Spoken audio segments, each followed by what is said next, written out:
അപ്പോഴേ 10-12 ദിവസത്തെ റെസ്റ്റും കഴിഞ്ഞിട്ട് തിരിച്ച് വീട്ടിൽ നിന്ന് ജോലി സ്ഥലത്തേക്ക് പോകാൻ വേണ്ടി ഇറങ്ങുന്ന വലിയ ടൈപ്പാണ്. വീട്ടിൽ നിന്ന് കോതമംഗലം വരെ പയ്യൻ ബൈക്കെ കൊടുക്കുന്നു. അവിടെ നിന്ന് പിന്നെ അവിടെ പ്രൈവറ്റ് ബസ്സിൽ കയറി നേരെ കോതമംഗലത്തേക്ക് വണ്ടി കൊടുത്ത രംഗാട്ടേക്കാണേ. അതിരാവിലെ വീട്ടിൽ നിന്ന് ഇറങ്ങണമെന്ന് ഓർത്തിരുന്നെങ്കിലും ഈ ഗുളിയൊക്കെ കഴിച്ചതിൻ്റെ ഒരു സഡേഷനിലായതുകൊണ്ട് കുറച്ച് ഡിലേ ആയി ഇറങ്ങാൻ. എന്തായാലും ഏകദേശം ഒരു 8 മണിയോട് കൂടി കോതമംഗലത്ത് നിന്ന് വണ്ടി എടുത്തു. 9:20 ആകുമ്പോഴത്തേക്ക് അടിമാലി എത്തും എന്നൊക്കെ പറഞ്ഞേ. അപ്പോൾ അങ്ങനെ നമ്മൾ സംഗമത്തിലാട്ടോ പോന്നേക്കണേ. സംഗമം ബസ് ഇങ്ങനെ ചീറിപ്പാഞ്ഞ് പോകുന്ന രംഗാട്ടേക്കാണ്. അങ്ങനെ വണ്ടി നേരെ വില്ലാഞ്ചിറ കയറ്റം കയറി. ഇപ്പോഴേ വില്ലാഞ്ചിറ കയറ്റത്തിൽ കൂടെ നേരെ പ്രകൃതി ഭംഗി ആസ്വദിച്ച് സൈഡ് സീറ്റിലായിട്ട് ഇരിക്കണേ.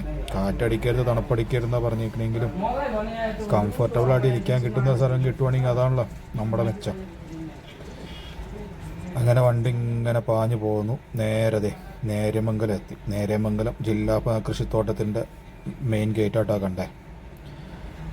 യാത്രാ വിവരണമായിട്ടൊന്നും കൂട്ടണ്ട. നേര്യമംഗലം സ്റ്റാൻഡിൽ വണ്ടി കയറി. എന്താണെന്ന് വെച്ചാലേ ചെറുതായിട്ടൊരു ചെസ്റ്റ് ഇൻഫെക്ഷനും ത്രോട്ട് ഇൻഫെക്ഷനും ഒക്കെ ആയി. ചെറുതായിട്ടൊന്ന് കൗണ്ടും കുറഞ്ഞു പോയായിരുന്നു. അപ്പോൾ ഒരു 6-7 ദിവസം വീട്ടിൽ ഫുൾ റെസ്റ്റിലായിരുന്നു. വെയിലില്ല, കാറ്റില്ല, വെള്ളമില്ല, വെളിച്ചമില്ല. ഫുൾ റെസ്റ്റ് എന്ന് പറഞ്ഞാൽ ഫുൾ റെസ്റ്റ്. ഹോസ്പിറ്റലിൽ അഡ്മിറ്റ് ആയി കഴിഞ്ഞ് കഴിഞ്ഞാൽ അതിന് എക്സ്ട്രാ എക്സ്പെൻസും കാര്യങ്ങളൊക്കെ വരുന്നതുകൊണ്ട് ഈ ആൻറ്റിബയോട്ടിക്കും കാര്യങ്ങളൊക്കെ ആയിട്ട് വീട്ടിൽ തന്നെ റെസ്റ്റ് എടുത്തോളാമെന്ന് പറഞ്ഞു. ഇപ്പം ഞാൻ വോയിസ് ഓവർ കൊടുക്കുമ്പോഴും എൻ്റെ ശബ്ദം അത്ര കണ്ടങ്ങൾ ക്ലിയർ ആയിട്ടില്ല. അപ്പോൾ ചുമ്മാ അങ്ങനെ വണ്ടിയുടെ സൈഡ് സീറ്റിൽ ഇരുന്നിട്ട് വീഡിയോ എടുത്ത് ഇങ്ങനെ പോകുന്നതാണ്. അപ്പോഴും ആലോചിച്ച സുഖമില്ലാതെ വീട്ടിലേക്ക് പോന്നു കഴിഞ്ഞപ്പോഴേ അടിമാലി സ്റ്റാൻഡ് എത്തിയിരുന്നു. പറഞ്ഞ നേരം കൊണ്ട് നേരെ ഏട്ടേന്നും പറഞ്ഞ് വണ്ടി അടിമാലി എത്തിയിരുന്നു.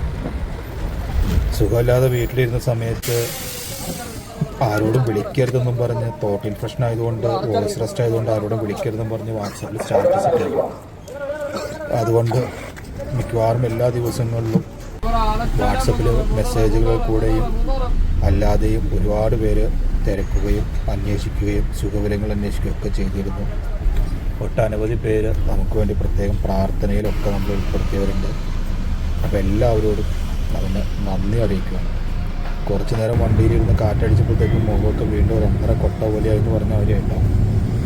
അടിമാലിൽ വന്ന് ബസ് ഇറങ്ങി ഉടനെ തന്നെ അടുത്ത ബസ്സും കിട്ടി. നേരെ നമ്മൾ അടുത്ത ബസ്സിൽ കയറി. എന്തോ നല്ല നേരം ആ ഡ്രൈവറും കണ്ടക്ടറും ആൾ ജോലി ആയതുകൊണ്ട് നമ്മുടെ റിസോർട്ടിൻ്റെ നേരെ ഫ്രണ്ടിൽ തന്നെ വണ്ടി നിർത്തി തന്നു. അങ്ങനെ നേരെ റിസോർട്ടിലേക്ക് വന്ന് കയറി കഴിഞ്ഞപ്പോഴാണ് നമ്മുടെ ഇന്നലത്തെ ഗസ്റ്റ് കാണണമെന്ന് പറഞ്ഞിട്ടുണ്ടെന്ന് പറഞ്ഞത്. ഇതിക്ക് മുമ്പ് വന്നിട്ട് പോയിട്ടുള്ള ഗസ്റ്റാട്ടോ നമ്മുടെ ആക്ട്രസ് ജയശ്രീയും ഫാമിലി. പിന്നെ നേരെ പോയി അവരെ കണ്ടു. പിന്നെ 1-2 ആഴ്ചത്തെ ബില്ല് കാര്യങ്ങളൊക്കെ ഒന്ന് ചെക്ക് ചെയ്യാനുണ്ടായിരുന്നു. എല്ലാം ചെയ്തു. വീണ്ടും പഴയതുപോലെ വീണ്ടും ആ തിരക്കുകളിലേക്ക് തന്നെ ചാടുവാണ്. അപ്പോൾ ഒരിക്കൽ കൂടി എനിക്ക് വേണ്ടി പ്രാർത്ഥിച്ച, കട്ടയ്ക്ക് കൂടെ നിന്ന, എല്ലാവിധ നിയന്ത്രണങ്ങളും നിർദ്ദേശങ്ങളുമായിട്ട് കൂടെ ഉണ്ടായിരുന്ന എല്ലാവർക്കും 1000 വട്ടം നന്ദി. അത് മാത്രമേ ഇപ്പോൾ എന്നെ കൊണ്ട് ചെയ്യാൻ കഴിയുള്ളൂ.